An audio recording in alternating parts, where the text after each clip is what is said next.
إن الحمد لله نحمده ونستعينه ونستغفره ونعوذ بالله من شرور أنفسنا ومن سيئات أعمالنا.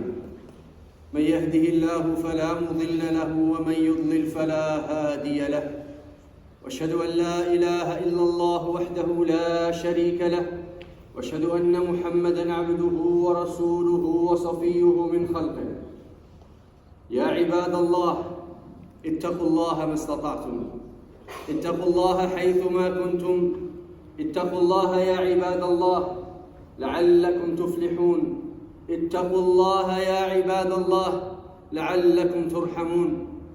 كما قال جل وعلا في كتابه الكريم بعد أعوذ بالله من الشيطان الرجيم: يا أيها الذين آمنوا اتقوا الله حق تقاته ولا تموتن إلا وأنتم مسلمون. يا أيها الناس اتقوا ربكم الذي خلقكم من نفس واحدة وخلق منها زوجها وبث منهما رجالا كثيرا ونساء، واتقوا الله الذي تساءلون به والأرحام، إن الله كان عليكم رقيبا. يا أيها الذين آمنوا اتقوا الله وقولوا قولا سديدا يصلح لكم أعمالكم ويغفر لكم ذنوبكم، ومن يطع الله ورسوله فقد فاز فوزا عظيما. These are the words of Allah, words that are unrivaled, words that cannot be duplicated, words that cannot be manipulated. They are His words, and His words are unlike any of the words of His makhluqat. The most profound words are the words of Allah. And the greatest of all the examples was the example of Muhammad Rasulullah sallallahu alayhi wa alihi wa sallam.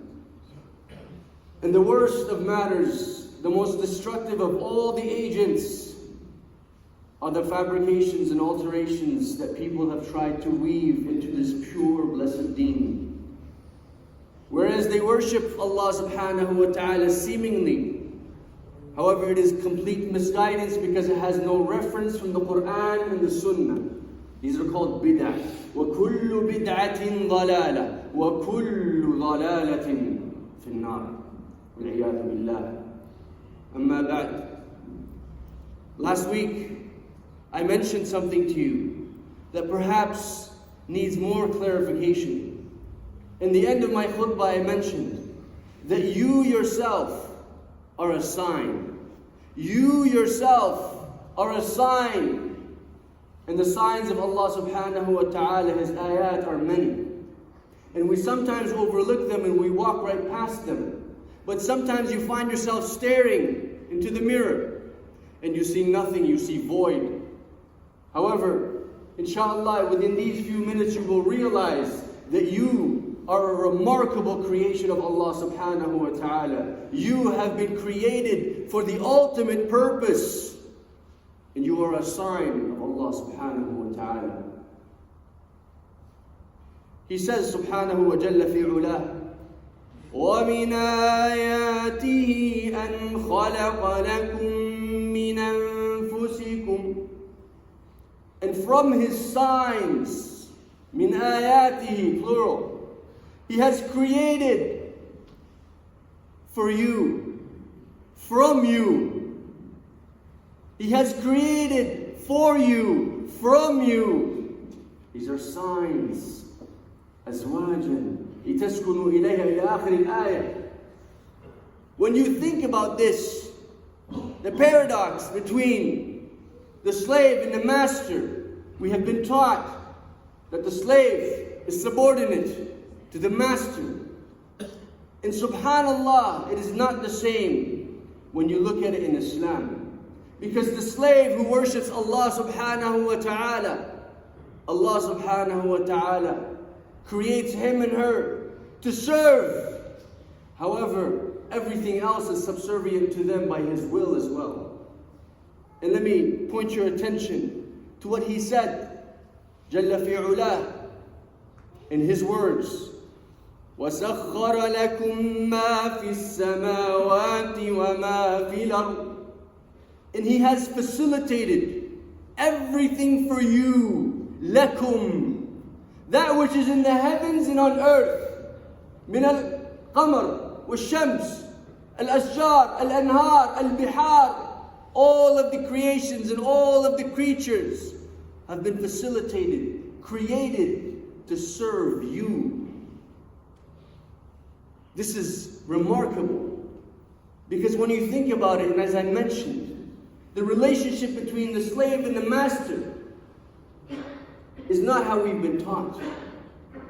Allah subhanahu wa ta'ala, He has guaranteed the empowerment of His slaves to turn them into kings and queens.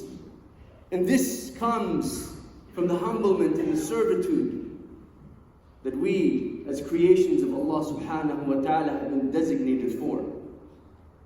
And Rasulullah sallallahu alayhi wa sallam, he said this Sahih عن أبي هريرة رضي الله عنه وأرضاه, وما زاد الله عبدا بعفو إلا عزا. Listen to this.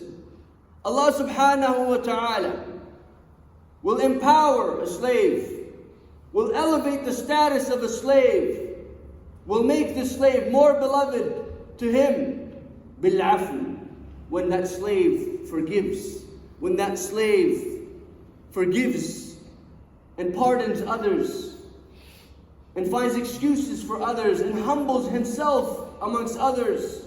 And then he said, salawatu rabbi wa salamuhu alayhi, وَمَا تَوَاضَعَ أَحَدٌ لِلَّهِ إِلَّا رَفَعَهُ اللَّهُ. Allahu Akbar. Every single human being can obtain this amazing, this remarkable level. He says, sallallahu alayhi wa sallam, وَمَا تَوَاضَعَ أَحَدٌ. And no single human being that humbles themselves, a tawadu, to walk with your head down, to be lenient, to be forgiving, to make room for others, to make way for others. No single human being does this except the guarantee of Allah subhanahu wa ta'ala comes. And what is that? That people will bash this individual, that they will abuse him and take advantage of him or her. لا كلا إلا رفعه الله. Allah subhanahu wa ta'ala will elevate your status, not only in this world, but in the next.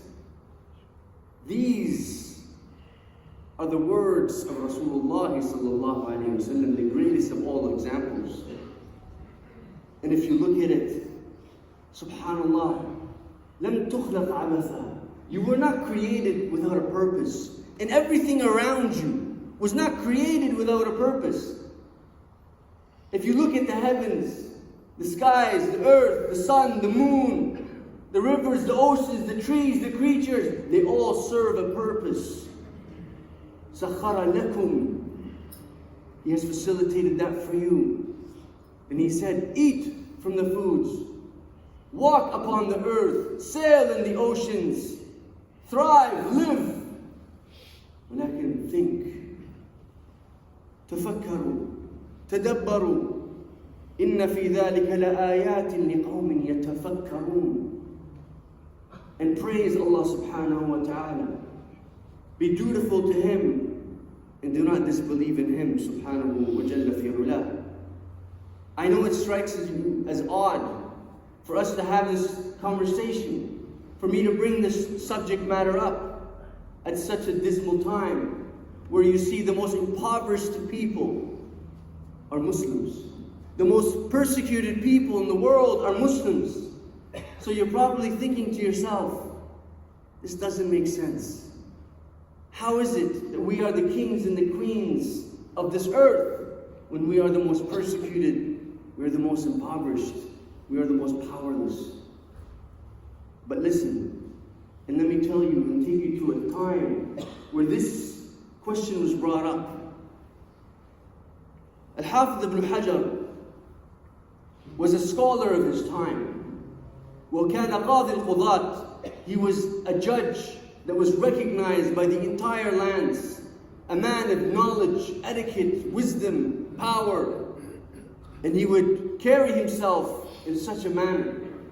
He would adorn beautiful clothing, beautiful, the finest of perfumes.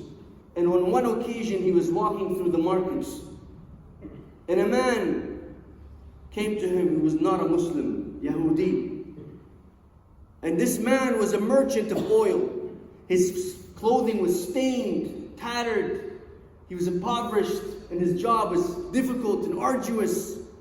And he saw Al-Hafidh ibn Hajar walking the streets, بِهَيْئَتِهِ وَهِيبَتِهِ. And he marveled and he said, Shaykh, stop. He says, do you actually believe?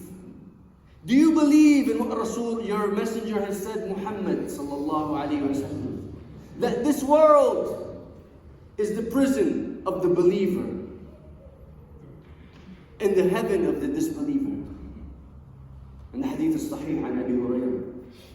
He said, do you actually believe that we, as non-believers, living under your rule, and here I am with my tattered clothes and stained, you think I'm in heaven?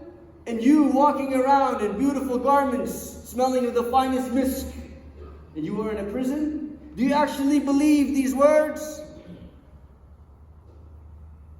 And Hafidh, he stood and he looked at the man and he contemplated for just a moment.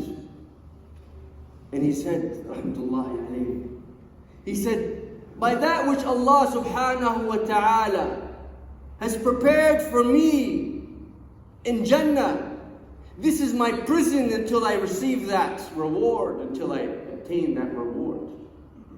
And by what Allah subhanahu wa ta'ala has prepared for you in hellfire of torment and agony, then you are in a blissful state of Jannah. فَصَدَمَ. And if you look at it, there is no despair for the believer. There is no despair for you. You are the king, you are the queen, and this dunya has been created to be subservient to you so long as you are subservient to Allah. أقول ما تسمعون أستغفر الله لي ولكم من كل ذنب استغفروه فإنه